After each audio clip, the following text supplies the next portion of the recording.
과거 왕궁의 웅장한 궁전 안에는 오늘날과 마찬가지로 강아지들이 살고 있었습니다. 하지만 그들은 단순한 반려동물이 아니라 왕권의 상징이자 특별한 존재였죠. 고대 문헌과 유물들을 통해 확인할 수 있는 왕실 강아지의 진짜 역할은 무엇이었을까요?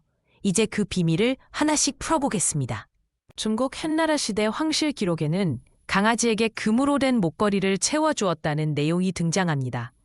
특히 패키니즈는 황제만이 키울 수 있는 특권적 존재였죠. 이들은 궁정에서 복과 권력의 상징으로 여겨졌으며 일반 백성들이 함부로 키울 수 없는 신성한 존재였습니다.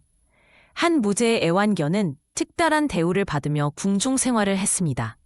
로마 제국에서는 처음에 강아지들이 주로 사냥과 경호 목적으로 키워졌습니다.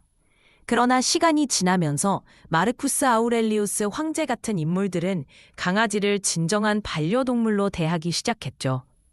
그들은 사냥의 도구에서 감정을 나눌 수 있는 동반자로 인식되기 시작하며 점차 궁정 생활의 일부로 자리 잡았습니다. 프랑스 루이 14세 시대에 이르러 왕실 강아지는 완전히 다른 의미를 갖게 됩니다. 특히 파피오 종은 왕의 화려한 의상과 어우러진 살아있는 액세서리 역할을 했죠. 왕이 직접 강아지에게 비단 리본을 매주고 귀족들에게 자랑하기도 했다는 기록이 남아 있습니다. 이 시기 강아지는 권력과 교양을 과시하는 수단이 되었습니다. 조선시대 승정원 일기에는 숙종이 키우던 복복이라는 강아지에 대한 기록이 있습니다. 왕이 직접 이름을 지어주고 특별히 아꼈지만 정치적 음모에 휘말려 비극적 최후를 맞이했다고 전해집니다. 이는 강아지가 단순한 애완동물을 넘어 왕의 감정적 유대 관계를 보여주는 중요한 사례입니다. 궁중에서는 강아지를 위해 특별한 간식까지 준비했다고 합니다. 일본 헤이안 시대 궁중에서는 강아지를 정화의 동물로 여겼습니다.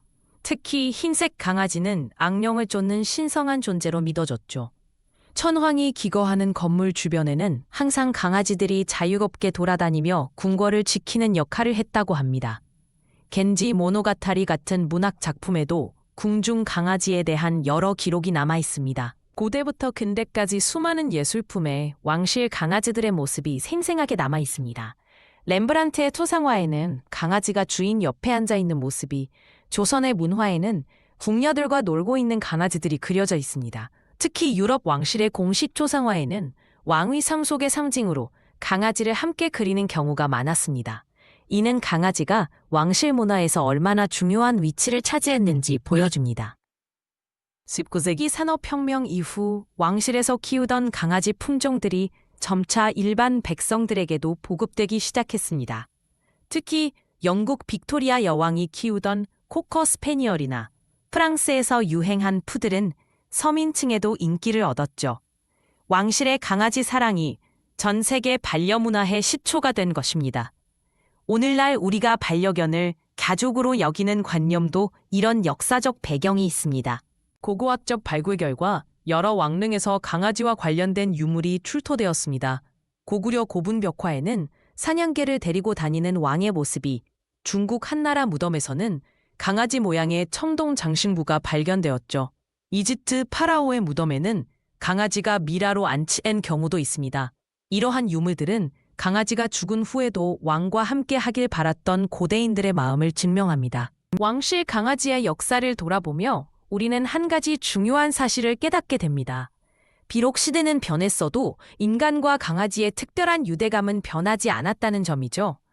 오늘날 우리가 반려견에게 사랑을 쏟는 모습은 옛 왕들과 다르지 않습니다. 다만 차이점이 있다면 과거에는 특권층만의 전유물이던 이 아름다운 관계가 이제는 모두가 누릴 수 있게 되었다는 점입니다. 역사가 우리에게 전하는 진정한 교훈이 아닐까요?